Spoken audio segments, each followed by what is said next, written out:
Allô, bonjour, bonjour tous les Européens, bonjour tous les Brésiliens. On est là pour faire encore une vidéo. Et la vidéo d'aujourd'hui, je vais répondre à une question. La question de Lucie Morisette. Je suis désolée pour dire le nom, je peux me tromper.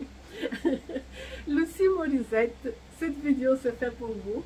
Vous avez me posé la question, vous avez me demandé comment il faut le faire pour rempoter la plante. Vous avez acheté un Paphiopedilum et il est venu dans un pot un peu trop petit. Je vais vous répondre concernant ça. Et vous me demandez si vous pouvez changer le substrat, le pot maintenant qu'elle est en flot ou non. Je vais faire cette vidéo, c'est pour vous. Et je vous réponds à toutes les questions. Je suis désolée si j'avais un peu me trompé avec votre nom. C'est parce que vous êtes Lucie. Et moi aussi, je suis Lucie. De certains sens, il y a beaucoup de gens qui m'appellent Lucie, alors je suis un peu mélangée. Donc, Lucie Morisette. Bon, je vais vous montrer. J'ai justement ici avec moi deux plantes, deux Paphiopedilum, que j'ai justement acheté aussi et que sont dans les pots petits. Donc, je vais vous montrer. Mais avant tout, je vous demande de laisser votre like, de partager avec vos amis cette vidéo. Si vous aimez bien la vidéo, si vous trouvez que c'est utile, que c'est bien pour aider quelqu'un d'autre, partage la vidéo avec vos amis. Et n'oubliez pas de s'inscrire dans le canal. Et plus encore, si vous voulez aider encore plus, faites des commentaires, posez des questions. Avec chaque question que vous me posez, je ferai de nouvelles vidéos. Parce que toutes mes vidéos que je fais maintenant, c'est sur les questions des gens. Si vous posez des questions, je fais la vidéo et je vous explique plus ou moins ce que vous voulez savoir. Pardon. Donc, alors je vais vous montrer exactement ce que vous avez demandé, Lucie Morisette. Regardez ici. J'ai deux plantes avec moi. Désolée. Bon, celle-ci par exemple, regarde la taille de pot, c'est vraiment trop petit.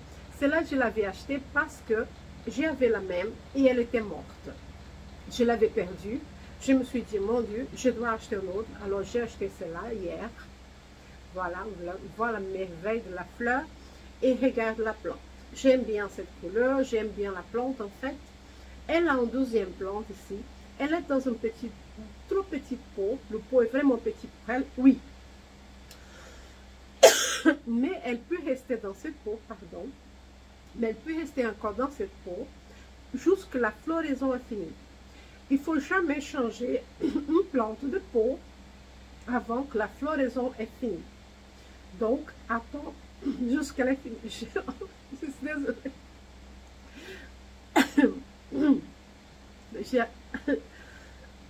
J'ai eu quelque chose avec la salive. Bon, alors, ne change pas. Attends que la fleur est finie.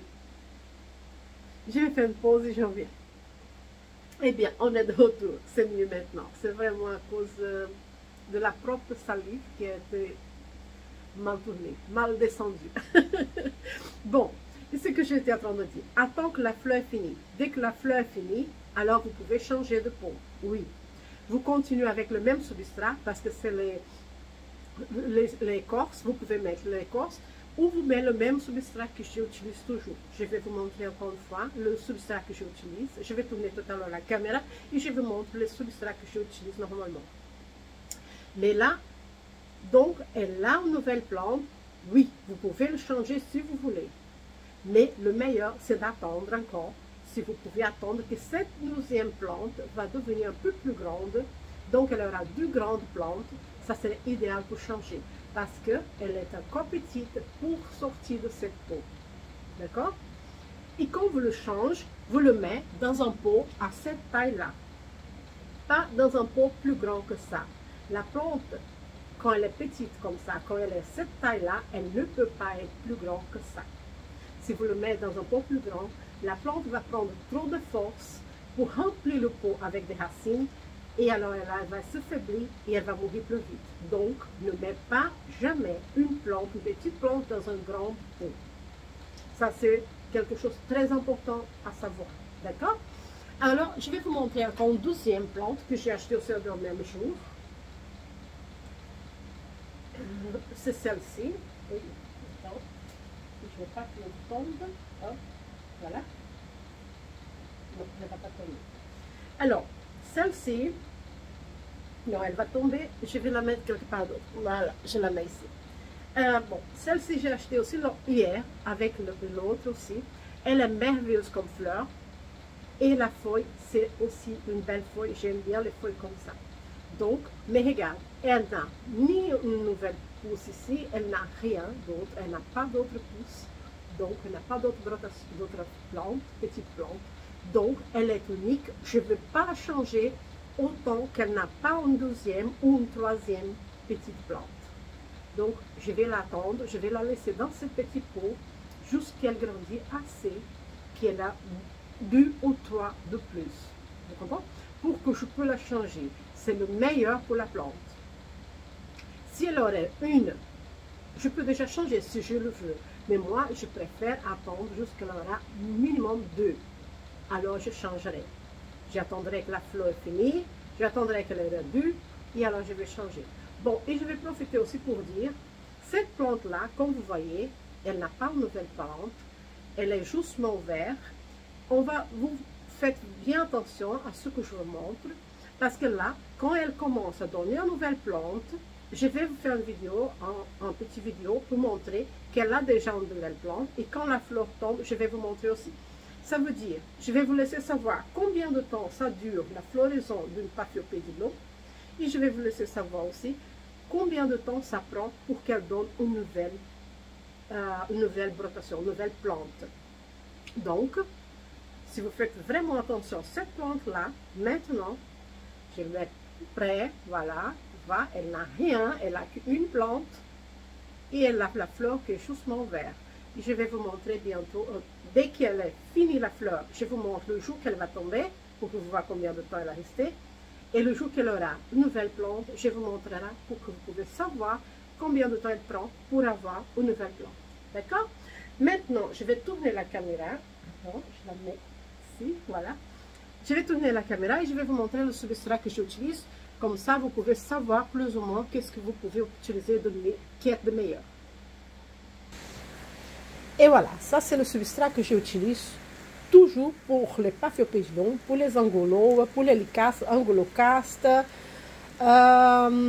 seulement pas les cattleyas, que je n'utilise pas ça. Mais la plupart de mes plantes utilisent ça. C'est le mélange, je ne sais pas si j'ai déjà dit pour vous, c'est un mélange de mousse, les mousses qu'on utilise pour les coussins, voilà. Il y a le sphagnum, ici, le sphagnum. On a l'écorce, oui, et on a les perlitres. Les perlitres, voilà, il y a beaucoup, il n'y a pas beaucoup dans celui-ci, mais voilà. Mais normalement, je mets beaucoup plus que ça. Ça, c'est les perlitres. Donc, toutes les petites boules blanches que vous voyez là-dedans, c'est les perlitres. Donc, ça, c'est le mélange idéal pour faire le mélange de Paphiopedilum et les lycastes, angulocastes, les anguloes, toutes ces choses-là. Maintenant, je vais vous montrer mes Paphiopedilum.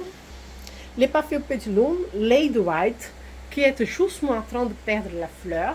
Si vous regardez quelques vidéos avant, je pense 2 mois passés ou 2 mois et demi, quand elle était justement en train d'ouvrir, là vous pouvez voir qu'elle durait vraiment longtemps avant qu'elle tombe. Elle est presque, peut-être qu'elle va tomber d'aujourd'hui au demain. Vous voyez qu'elle est fanée déjà, elle est un peu mou, elle va finir vraiment pour tomber le maximum d'aujourd'hui vers demain, elle va être tombée.